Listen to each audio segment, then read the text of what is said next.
और ममता जी ने आपके लिए पिछले सालों में कुछ नहीं किया। महिलाओं के पर अत्याचार की बात करें तो नरेंद्र मोदी की पार्टी करती है, उनके एमएलए, उनके एमपी महिलाओं पर अत्याचार करते हैं। और यहां पे बंगाल में RG Kar rape and murder case हुआ। जिन्होंने ये काम किया, सरकार ने उनकी रक्षा की और कोई अकाउंटेबिलिटी नहीं है। भाइयों और बहनों, ममता जी बीजेपी के लिए बंगाल में रास्ता खोल रही है। यह सच्चाई है। सच्चाई है कि अगर ममता जी ने सही तरीके से काम किया होता, अगर ममता जी ने बंगाल के लिए काम किया होता, भ्रष्टाचार नहीं किया होता, आरजी कार जैसे केस पर एक्शन लिया होता, तो यहां पर कोई बीजेपी का खतरा नहीं होता। तो मैं आपसे यह कहना चाहता हूं, कांग्रेस पार्टी बीजेपी से लड़ती है। आप देखिए, मैं आपके सामने खड़ा हूं, मैं बेल पे हूं, मेरा घर छीन लिया, मेरी लोकसभा की मेंबरशिप छीन ली, मेरे ऊपर 36 केस हैं। कभी मैं झारखंड जाता हूं, कभी महाराष्ट्र, कभी गुजरात, कभी उत्तर प्रदेश, कभी बिहार। हर 10-15 दिन में केस लड़ने कहीं ना कहीं जाना पड़ता है मुझे। मैं आपसे पूछना चाहता हूं, ममता जी पे कितने केस लगाए नरेंद्र मोदी ने? ममता जी का कितने घंटे इंटेरोगेशन हुआ? मेरा 55 घंटे, 5 दिन एक के बाद एक इंटेरोगेशन हुआ ईडी से। ममता जी पर कोई आक्रमण नहीं होता, ना सीबीआई, ना ईडी, ना कुछ। क्यों? क्योंकि वो बीजेपी से सीधा नहीं लड़ती। यह सच्चाई पूरा बंगाल जानता है। सिर्फ कांग्रेस पार्टी विचारधारा के बल पर बीजेपी से लड़ती है। 24 घंटा नरेंद्र मोदी कांग्रेस पार्टी पर, राहुल गांधी पर, खारगे जी पर आक्रमण करता रहता है। नमस्कार। আজকে যেহেতু রাহুল দ্বিতীয় দফার প্রচারে এসেছিলেন এবং অনেকগুলো গুরুত্বপূর্ণ কথা বলে গেছেন, তাই মনে হলো তাকেও কিঞ্চিত সময় দেওয়া আমার কর্তব্য। দেখুন, এই যে বাংলার ইন্ডাস্ট্রিয়াল ডিক্লাইন নিয়ে একই স্টোরি তৃণমূল বিরোধী সব শক্তির মুখেই আমরা শুনতে পাচ্ছি, কিন্তু রাহুল গান্ধীর মুখে শুনতে পাওয়ার একটা ভিন্ন তাৎপর্য আছে। সেটা হলো, রাহুল গান্ধী অথবা কংগ্রেস এইভাবে তৃণমূল কংগ্রেসের বিরুদ্ধে সোচ্চারে প্রকাশ্য জনসভা থেকে রাজ্য নেতারা বলে থাকেন, কিন্তু কেন্দ্রীয় স্তরের কোনো নেতা, তাও আবার কংগ্রেসের বিরোধী দলনেতা লোকসভায় রাহুল গান্ধীর মুখে শুনতে একটু ভূতের মুখে রাম নাম লাগছে না? আর দেখুন, এখানেই কিন্তু রাহুল থেমে থাকেননি। এরপর তিনি যে বিষয়টাতে এসেছেন সেটা আরো গুরুতর। সেটা হলো, পরিষ্কার ভাষায় তিনি মমতা বন্দ্যোপাধ্যায়কে দুর্নীতিগ্রস্ত বলেছেন এবং কি করে এই রাজ্যে এত কেলেঙ্কারি থাকা সত্ত্বেও সিবিআই, ইডি, ইনকাম ট্যাক্স কেউ তাকে স্পর্শ করেনি, তার কৈফিয়ত তলব করেছেন। শুনে নিন রাহুল ঠিক কি বলেছেন। और ममता जी ने आपके लिए पिछले सालों में कुछ नहीं किया। महिलाओं के पर अत्याचार की बात करें तो नरेंद्र मोदी की पार्टी करती है, उनके एमएलए, उनके एमपी महिलाओं पर अत्याचार करते हैं, और यहां पे बंगाल में RG Kar rape and murder case हुआ। जिन्होंने ये काम किया, सरकार ने उनकी रक्षा की और कोई अकाउंटेबिलिटी नहीं है। भाइयों और बहनों, ममता जी बीजेपी के लिए बंगाल में रास्ता खोल रही है। यह सच्चाई है। सच्चाई है कि अगर ममता जी ने सही तरीके से काम किया होता, अगर ममता जी ने बंगाल के लिए काम किया होता, भ्रष्टाचार नहीं किया होता, आरजी कार जैसे केस पर एक्शन लिया होता, तो यहां पर कोई बीजेपी का खतरा नहीं होता। तो मैं आपसे यह कहना चाहता हूं, कांग्रेस पार्टी बीजेपी से लड़ती है। आप देखिए, मैं आपके सामने खड़ा हूं, मैं बेल पे हूं, मेरा घर छीन लिया, मेरी लोकसभा की मेंबरशिप छीन ली, मेरे ऊपर 36 केस हैं। कभी मैं झारखंड जाता हूं, कभी महाराष्ट्र, कभी गुजरात, कभी उत्तर प्रदेश, कभी बिहार। हर 10-15 दिन में केस लड़ने कहीं ना कहीं जाना पड़ता है मुझे। मैं आपसे पूछना चाहता हूं, ममता जी पे कितने केस लगाए नरेंद्र मोदी ने? ममता जी का कितने घंटे इंटेरोगेशन हुआ? मेरा 55 घंटे, 5 दिन एक के बाद एक इंटेरोगेशन हुआ ईडी से। ममता जी पर कोई आक्रमण नहीं होता, ना सीबीआई, ना ईडी, ना कुछ। क्यों? क्योंकि वो बीजेपी से सीधा नहीं लड़ती है। यह सच्चाई पूरा बंगाल जानता है। सिर्फ कांग्रेस पार्टी विचारधारा के बल पर बीजेपी से लड़ती है। 24 घंटा नरेंद्र मोदी कांग्रेस पार्टी पर, राहुल गांधी पर, खारगे जी पर आक्रमण करता रहता है। রাহুল গান্ধী বলেছেনটা কি? তিনি বলেছেন এই কথাটা তিনি কেরলে গিয়েও বলেছিলেন, এবার বাংলাতে এসেও বলছেন। তিনি বলছেন, এই যে আমি আপনাদের সামনে দাঁড়িয়ে আছি, আমার বিরুদ্ধে আমাকে প্রথমে ঘরছাড়া করেছিল, আমার লোকসভার সদস্যপদ কেড়ে নেওয়া হয়েছিল, তারপরে আমার বিরুদ্ধে ৩৩টা মামলা দেশের সর্বত্র ছড়িয়ে আছে। আজ গুজরাট, কালকে মহারাষ্ট্র, পরশু ঝাড়খণ্ড, তারপরের দিন বিহার। আমাকে অনবরত দৌড়ে বেড়াতে হয় এই মামলাগুলিতে হাজিরা দেওয়ার জন্য। কিন্তু আমি প্রশ্ন করতে চাই, মমতা ব্যানার্জিকে ইডি, সিবিআই, ইনকাম ট্যাক্স গত 15 বছরে একবারও জিজ্ঞেস করলো না কেন? আমি 55 ঘন্টা ইডির জেরার সম্মুখীন হয়েছি এবং 3 দিনে 55 ঘন্টা। মমতাজি তো 1 মিনিটও হননি। দেখুন, এই কথাটা আজকে সত্য কথা তো বটেই, কিন্তু it is coming too late and too little.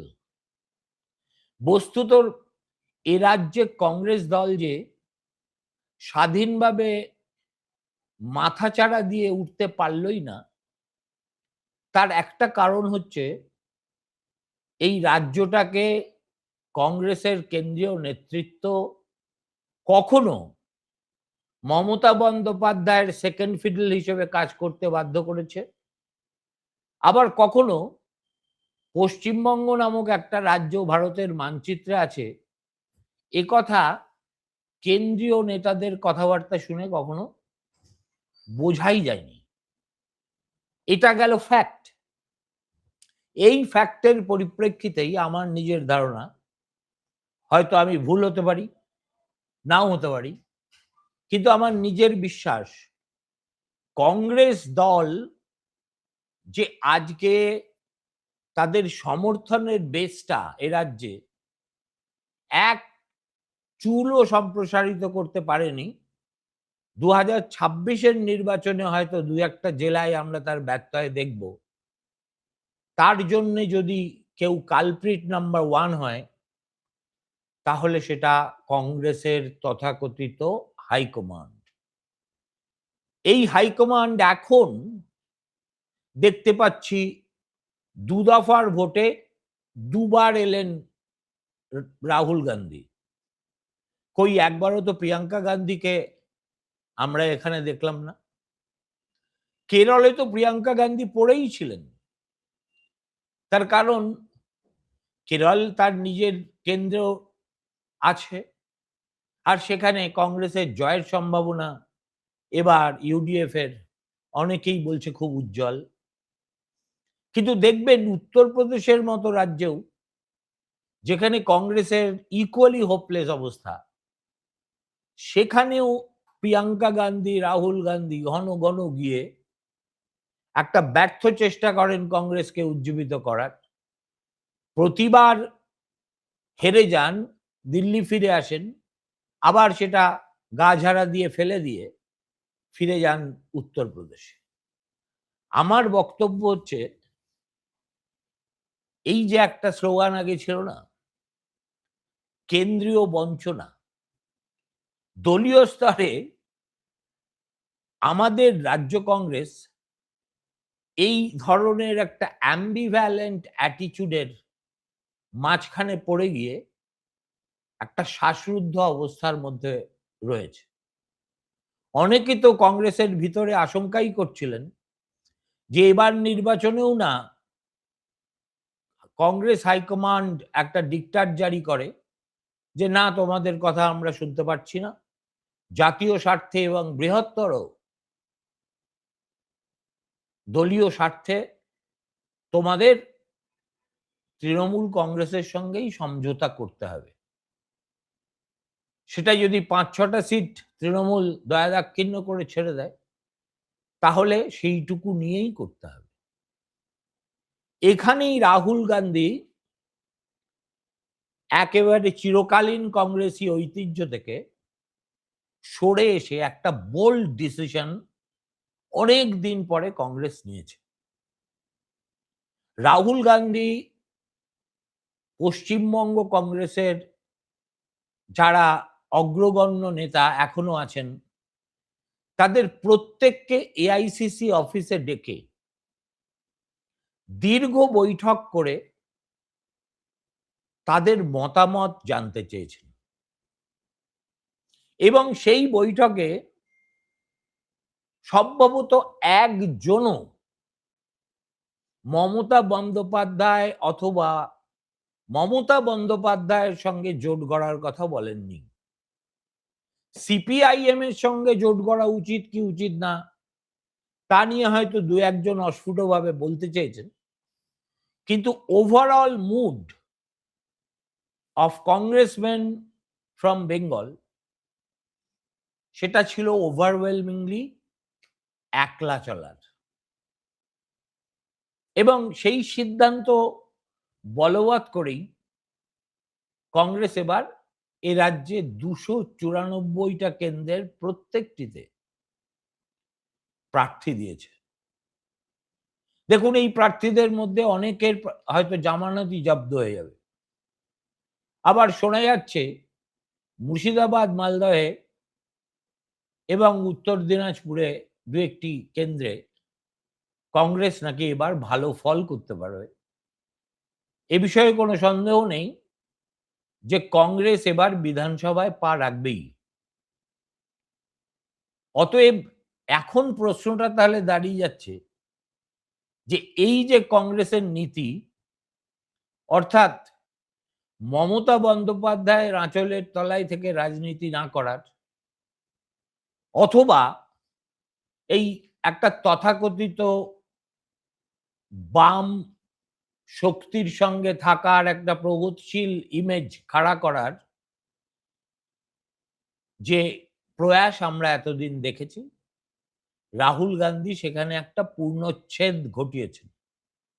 কিন্তু আমরা কেউ জানি না এই পূর্ণচ্ছেদ ভোটের পরে আবার তার পুরনো মহিমায় ফিরে যাবে কিনা। অর্থাৎ ভোটের পরে আবার কংগ্রেস হাইকমান্ড পশ্চিমবঙ্গ সম্পর্কে একেবারে নিষ্ক্রিয় হয়ে যাবেন কিনা, কিংবা মমতা বন্দ্যোপাধ্যায়ের সঙ্গে লেজুর হয়ে থাকার জন্য চাপ সৃষ্টি করবেন কিনা। এবং এখানে একটা খুব ইম্পর্টেন্ট কথা বলার আছে, সেটা হলো এই যে চতুর্দিকে এখন বাংলায় যে আলোচনা চলছে যে এবার পরিবর্তন হবেই, আমার বক্তব্য নয় কিন্তু আপনি কান পাতুন, যেখানেই পাতবেন শুনতে পারবেন যে পরিবর্তনের কথাই লোকজন বলছেন। কিন্তু এখন এই ব্যাপারেও কোনো সন্দেহ নেই যে তৃণমূল কংগ্রেস ক্ষমতা হারালে অভিষেক বন্দ্যোপাধ্যায় মমতা বন্দ্যোপাধ্যায়কে দিয়ে তৃণমূলের ঐক্য আর রক্ষা করা যাবে না। কেউ বলছেন 24 ঘন্টার মধ্যে দলটা ভেঙে খানখান হয়ে যাবে, কেউ বলছেন 48 ঘন্টা, কেউ আবার বলছেন over a period of 6 months. কিন্তু কেউ বলছেন না যে তৃণমূল কংগ্রেস আবার ঘুরে দাঁড়িয়ে বাংলার মাটিতে তাদের অস্তিত্ব প্রমাণ করবে। এটা একটা স্পেকুলেটিভ কথা, কিন্তু এই কথার একটা মেরিট আছে। মেরিট আছে এই কারণে যে মমতা বন্দ্যোপাধ্যায় অভিষেক বন্দ্যোপাধ্যায় একটা আদর্শহীন দলকে এতদিন পরিচালনা করে এসেছেন সরকারে থাকার সুবাদে, এবং সরকারে থাকার ফলে একটা দলের যে ধরনের বাড়বাড়ন্ত হয় তাদের নেতা কর্মীদের হয়, আমরা গত 15 বছর সেটা দেখেছি। এইভাবে একজন ব্যক্তির উপর নির্ভরশীল দলের সমস্যা হলো যতদিন তিনি ভোট বৈতরণী পার করিয়ে দিতে পারেন ততদিন দলের ভিতরে যত অসন্তোষী থাকুক সেই অসন্তোষ কখনো বাইরে আসে না। কিন্তু একবার যদি দেখা যায় যে তিনি সেই বৈতরণী পার করার কাজে ব্যর্থ হলেন, তখন ওই কৃত্রিম তাসের ঘরটা করে ভেঙে পড়তে শুরু করে। মমতা বন্দ্যোপাধ্যায় তো কোন ছাড়, ইন্দিরা গান্ধীকে পর্যন্ত এমার্জেন্সির পরে যখন দল হেরে গেল একই অবস্থার সম্মুখীন হতে হয়েছিল। কিন্তু ইন্দিরা গান্ধী বলে তিনি তার কংগ্রেসকে ফের ফিরিয়ে আনতে পেরেছিলেন। মমতা বন্দ্যোপাধ্যায়ের সঙ্গে ইন্দিরা গান্ধীর তুলনা করাটা এর চাইতে বড় অবিমৃষ্যকারিতা আর কিছু হবে না বলে আমি করছি না। সুতরাং যদি হাইপোথেসিসটা এরকম হয় যে তৃণমূল ভাঙবে, তাহলে তৃণমূলের নেতা কর্মীরা যাবেন কোথায়? দেখুন, যারা জানেন যে এরপরেও তৃণমূল করলে কয়েদখানায় ভর্তি হওয়া একেবারে নিশ্চিত, তারা বিজেপিতে যেতে চাইবে। কিন্তু বিজেপি এই হিস্ট্রি শিটারদের দলে দলে নিজেদের দলে যোগ দেওয়াবে কিনা আমার ঘোরতর সন্দেহ আছে। কেননা 2021 থেকে শিক্ষা নিয়ে এই 2026-এর নির্বাচনে বিজেপি একটা জিনিস প্রতিষ্ঠা করে দিয়েছে, সেটা হলো যে আর ওই যোগদান মেলা তারকা সমাবেশ, যে আসছে তাকেই দলে নিয়ে তাকে একটা টিকিট দিয়ে দেওয়া, এগুলো থেকে তারা একেবারে মুক্ত হয়ে এবারের ভোটে তারা প্রার্থী মনোনয়ন করেছেন। সব জায়গায় খুব তাদের সিদ্ধান্ত ঠিক হয়েছে বলতে পারবো না, কিন্তু এই সিদ্ধান্তের পিছনে কোনো কামিনী কাঞ্চন যোগ নেই, এটা অবশ্যই অকপটে স্বীকার করা যেতে পারে। আর যারা ধরুন করে কমে খেতে পারেননি, যেভাবে অন্যরা করে কমে খেয়েছেন, তাদের গন্তব্য হবে কোথায়? এক্ষেত্রে একটা ইন্ডিপেন্ডেন্ট স্ট্যান্ড গ্রহণ করে আমার মনে হয় ভোটে, এইবারের ভোটে খুব একটা বড় ফায়দা তুলতে না পারলেও ভবিষ্যতে কংগ্রেসের মাটি আরো শক্ত করার কাজটা হয়তো বাই ডিফল্ট এই ইলেকশনের পরে সম্ভব হলেও হতে পারে। সেই কারণেই রাহুল গান্ধী আজকে জনসভায় দাঁড়িয়ে যেসব কথা বলেছেন, সেই সব কথা তাকে এবং কংগ্রেস নেতৃত্বকে বলে যেতে হবে। কিন্তু আজকাল কংগ্রেস নেতৃত্বে জনতার মধ্যে জনপ্রিয় নেতাদের বড্ড অভাব।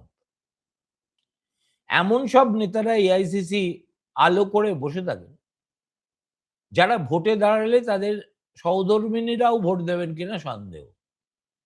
আর তারাই সিদ্ধান্ত নেন পশ্চিমবঙ্গ কংগ্রেসের কোন পথে চলা উচিত।